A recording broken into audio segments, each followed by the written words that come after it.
The Possession on Hill House. In the quiet town of Woodsville, there was an old house atop a hill. It was there that two siblings, Lucas and Julia, lived with their parents. Everything seemed normal until strange events began to haunt the family. It all started when Lucas, the younger of the siblings, began to act strangely. He talked to himself, had terrible nightmares, and unexplained mood swings.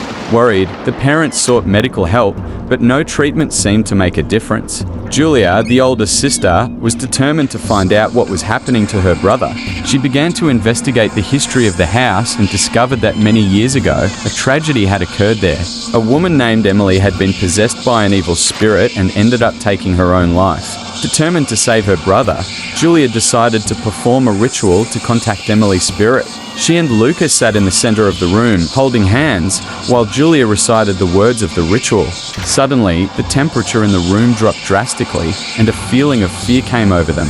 Lucas began to tremble violently, and his eyes turned completely black. A sinister voice came out of his mouth, saying terrible and threatening things. Julia realized that it wasn't Emily who was possessing her brother, but rather an evil spirit that had taken advantage of Lucas's weakness. Desperate, she continued reciting the ritual, begging the spirit to leave her brother alone. Finally, after a long and intense spiritual battle, the spirit was expelled from Lucas's body.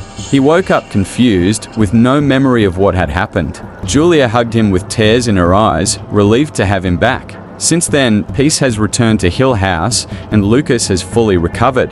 But Julia knew they would never be the same after that experience. They learned that evil can lurk in the most unexpected places, and that sometimes the only way to defeat it is to face it head on.